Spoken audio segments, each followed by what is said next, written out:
Sony takes down a PlayStation 5 faceplate seller before the PS5 even launches, which has a lot of people thinking it's a pretty scummy move. The DualSense controller for your PS5 will actually work on your Nintendo Switch. And finally, did Pikmin 3 Deluxe flop in terms of sales for the Nintendo Switch? We have some early sales data for the game and it paints an interesting picture. What's going on, guys? I'm RGT85. If this is your first time on the channel, welcome. Be sure to hit that subscribe button and like the video on your way out. But without any further ado, let's talk about what's going on in the world of video games. So obviously a lot of people are looking forward to the PlayStation 5 this holiday season, and I am one of them. I have my pre-order in. According to Walmart's website, it should be here on November 12th. I hope that they don't delay it or anything like that, but the PlayStation 5 along with the Xbox Series X is obviously going to be a hot holiday item this season. But one thing that we learned about the PlayStation 5 during the teardown, besides things like the size of the cooling fan, which everyone seems to be very excited for, was the fact that it looked like you could essentially customize the plating on the side of the PlayStation 5 because these plates just pretty much popped off.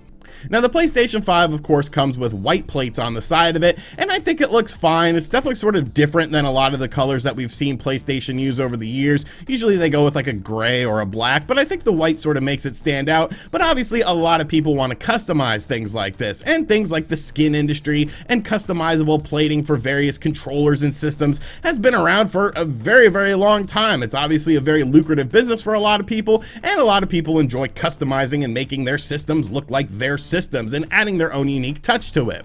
Well, a website called Customize My Plates, which essentially was selling plates for the PlayStation 5 that were custom for it, is now facing legal action from Sony, and this whole situation is just really very strange to me. So basically what ends up happening is this website was selling customizable color plates for the PlayStation 5 where you could get different colors to make your system look unique. But in a recent interview with Video Games Chronicle, they said that Sony is now breathing down their neck and is pretty much stopping them from doing this.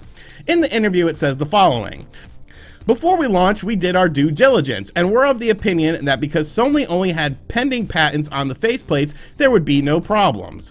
But after only a day of our website being live, Sony lawyers asked us to change our names, at the time PlayStation 5, due to trademark infringements.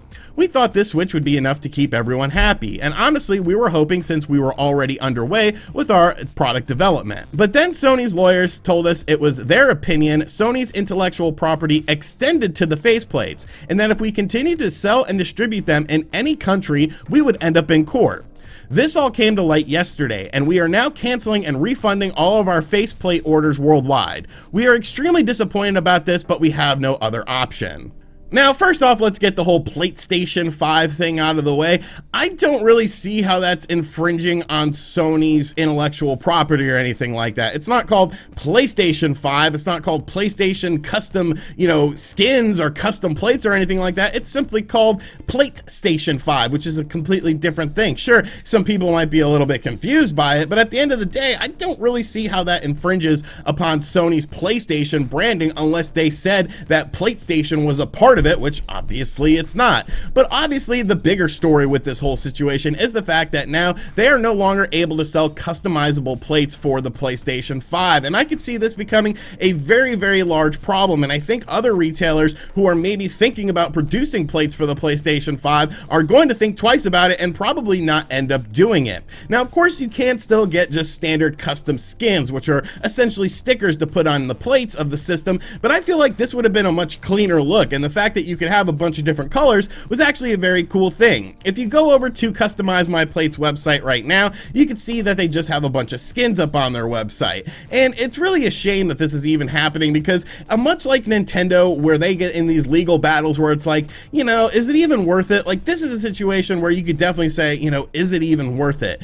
I guess the main reason Sony would be doing this is if they are planning on doing their own customizable plates for the PlayStation 5, officially branded ones or anything like that. But still, like, that's sort of like a controller situation to me. So can you not have a PlayStation 5 knockoff controller to play with the system because it infringes on your copyright? It's just a very strange situation to me. These plates were going to be selling for about $40 and came in a variety of colors. So if and when Sony does announce their own customizable plates for the system, I'm going to be very curious to see what the pricing is of these, because maybe Sony didn't like that they were going to be cheaper than what they're doing their own plates for. All I know is this is a very stupid stupid situation. It's something that shouldn't even be an issue, and I don't see why Sony is even bothering with this. But let me know in the comments section down below what you think about this. Are you siding with Sony on this, or do you think that it's just a whole bunch of bullshit? Moving right along, yesterday a very interesting discovery was made about the DualSense PlayStation 5 controller. It will actually work with your Nintendo Switch if you have an 8-bit DOE adapter. Now the 8-bit DOE adapter is very cheap. You can get them for like 20 bucks, and essentially what they do is they let you play a variety of different controllers on your Nintendo Switch. But I think this is a very cool thing. Now the person who actually discovered this is a buddy of mine, Broken Games HDR, who is the host of the Weapon Wheel podcast. I'll have a link to his channel in the description box down below.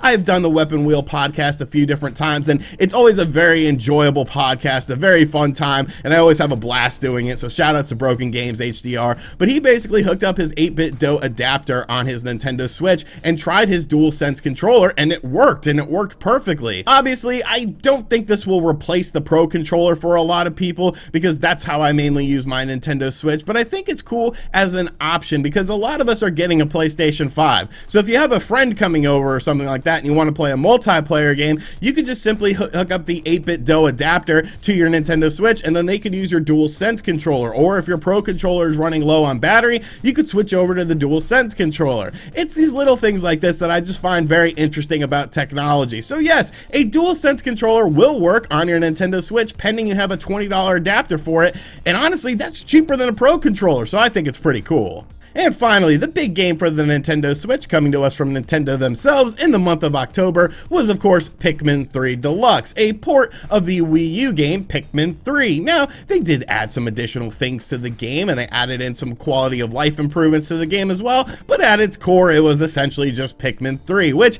let's be realistic, Pikmin to me is a very niche franchise. It's definitely one of Nintendo's smaller franchises in the grand scheme of things. There is a very large vocal minority of the people out there that absolutely love Pikmin 3 and are big Pikmin 3 stans, but for me personally, the Pikmin franchise has always just been sort of okay. It's never been anything that I was really super interested in. Now, I did check out the Pikmin 3 Deluxe demo. I had a fun time with it. I said to myself, well, it's pretty much Pikmin. I didn't play Pikmin 3. I played the originals on the GameCube, but the demo seemed fun enough. But I was definitely interested to see how this game was going to sell, because I feel like most Nintendo fans are looking forward to Hyrule Warriors Age of Calamity for their Nintendo Switch much more so than Pikmin 3 Deluxe, and it looks like that is actually the case because a lot of people are now saying this game has flopped. We have some initial sales data coming out of the UK for the game, and it's very interesting. So Pikmin 3 Deluxe charted in at number 7 overall in the UK for its initial sales launch, trailing behind other Nintendo Switch games like Animal Crossing New Horizons, Mario Kart 8 Deluxe, Minecraft for the Nintendo Switch, and Super Mario 3D All-Stars. Now, the number 1 selling game overall was, of course, FIFA 21, because, I mean, it's FIFA. The UK loves FIFA and soccer games, or football as you guys call it. You know, I try to be respectful of your culture. But yeah, Pikmin 3 Deluxe came in at number 7. So sales of Pikmin 3 Deluxe were down 18.5% in the UK versus the original release of the game on the Wii U in terms of physical sales. Now, we don't have any digital sales included in this data, which will probably increase Pikmin 3 Deluxe's overall sales versus the Wii U version of the game. I don't feel like digital sales of the Wii U version of the game were really all that substantial when the game first launched, but still, to be down 18.5% on physical sales on a system that is obviously a lot more popular and a lot more widely available than Nintendo Switch versus the Wii U, which of course didn't sell all that great, I do think that that is a bit of cause of concern. Now, if you actually go back to when Pikmin 3 initially launched on the Wii U, it was the number 2 selling game in the UK in that same time frame, only trailing behind Minecraft on the Xbox 360,